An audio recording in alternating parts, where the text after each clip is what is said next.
There is a limitless number of ways in which God could have arranged for the multiplication of human beings had He chosen to do so. But God chose to make man male and female and to give him the power, in partnership with Himself, to produce new human life. By the act of intimate union, which we call sexual intercourse, man and woman would fashion a physical image of themselves, and into this new body, so wondrously begun, God would infuse the spiritual and immortal soul. It is God then who bestowed upon humans the power of procreation or the sexual faculty. It is God who planned and who gave men and women their genital organs. It is God who attached to the use of those organs a great level of physical pleasure to guarantee the perpetuation of the human race. Since God is the author of sex, and since all that God does is good,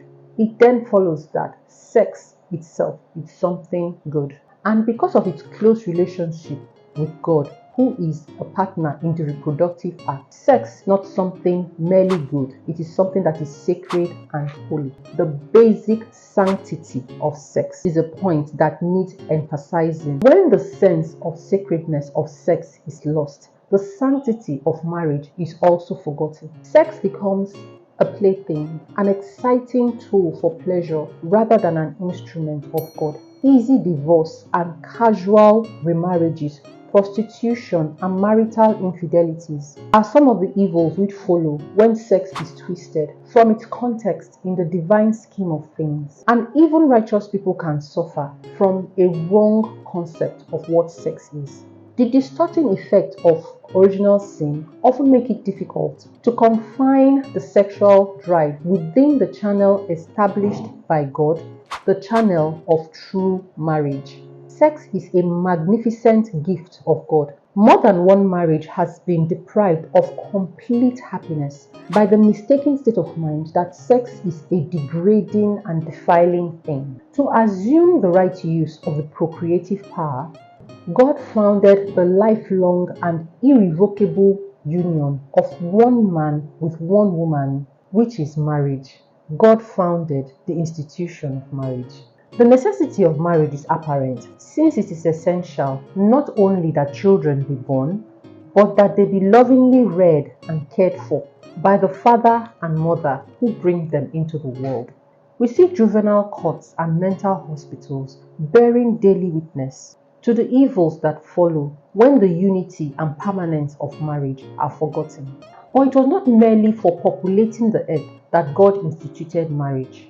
God said, "It is not good that a man be alone. I'll make him a helper like himself." It is God's design that man and woman should complete each other, draw strength from each other, and contribute to one another's spiritual growth. It is in the lifelong union of one man and one woman, wherein minds and hearts as well as bodies are fused into a new and richer unity, that this purpose of God is achieved. God established marriage to be a unique and permanent union, and He showed this when He gave Eve to Adam in paradise. This uniqueness and permanence was strictly enforced by God throughout biblical history, with two exceptions.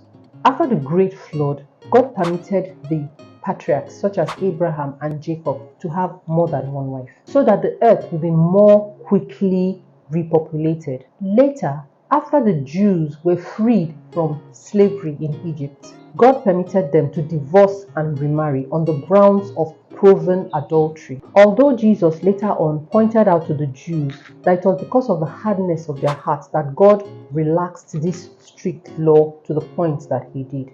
With the coming of Jesus, these exceptions to the oneness and permanence of marriage were ended.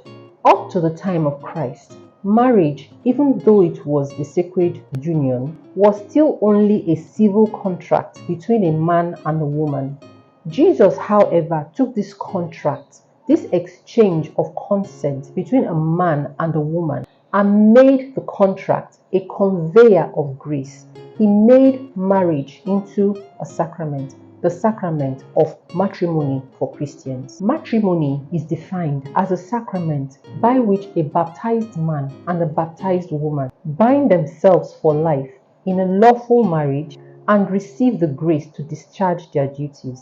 It is not hard to understand why Jesus made marriage a sacrament, the sacrament of matrimony. From man's beginning, marriage was a sacred union. It was God's instrument for the begetting, the rearing, the education, and the moral training of successive generations of human beings. Besides the priesthood, there is no state in life that pleads for grace as demandingly as marriage does. No matter how well matched a man and a woman may be, it is not easy for two different people to come together and live together day in and day out, year after year, with their inescapable faults and personality defects grating upon each other, and to help one another grow in goodness and nobility in spite of those faults. Little by little, adjusting to one another so that the fault of one fits in to the perfection of the other,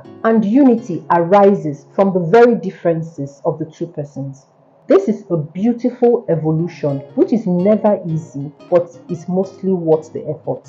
No matter how selfless a couple may be, it is not easy for them to face the concept of responsible parenthood with all the sacrifices that goes into it. It is particularly not easy to face the prospect of ultimate judgment, in which they'll have to answer to God for the souls of the children who have been entrusted to them. If ever there was a state of life which calls for grace, matrimony is it. From now on, for Christian parents, it would not be enough to merely beget, rear, educate, and train offspring. From now on, Jesus would expect parents to nurture and form the souls of their offspring in the pattern of sainthood. Without guiding grace and strengthening grace, this would be a hopeless task. It is then no wonder that Christ made marriage a sacrament. We do not know exactly when he raised marriage to the level of a sacrament during his public life. Some think it might have been at the marriage feast at Cana. Others think it may have been at the time when he instructed the Pharisees and said, "For this cause a man shall leave his father and his mother and cleave to his wife, and both of them shall become one flesh." Therefore, when they are married, they are no longer two, but one flesh. What therefore God has joined together, let no man put asunder. A sacrament, as we know, is an outward sign that confers inner grace. In matrimony, the outward sign is the exchange of marital consent between a baptized man and a baptized woman. In other words, the couple who is getting married administer the sacrament of matrimony to each other.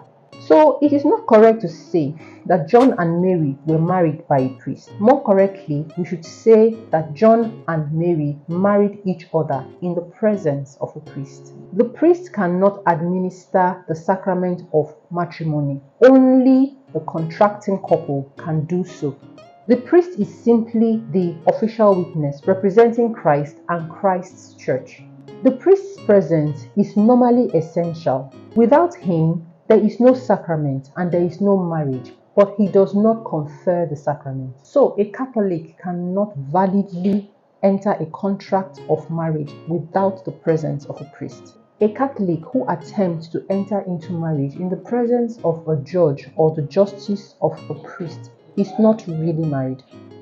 However, two non-Catholics can marry before a justice or minister of the peace.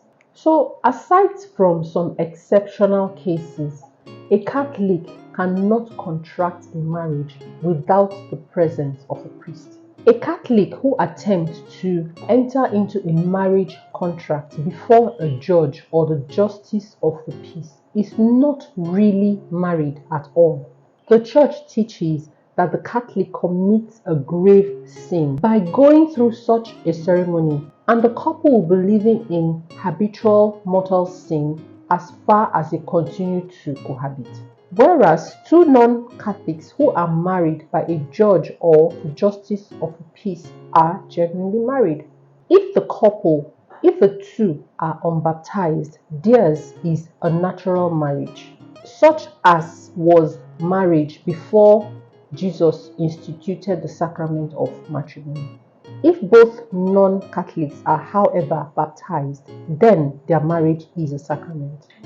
For a Catholic, there is no valid way to get married except to receive the sacrament of matrimony. We could say that when Jesus institutes a sacrament, he expects us to use it.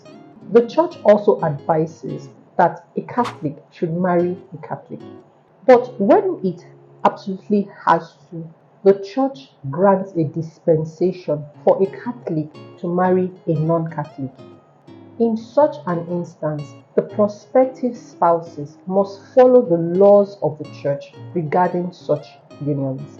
The Catholic partner is expected to give good example to his non-Catholic spouse by living a good and exemplary Christian Catholic life, and he or she does his or her utmost best to bring up the children in the Catholic faith.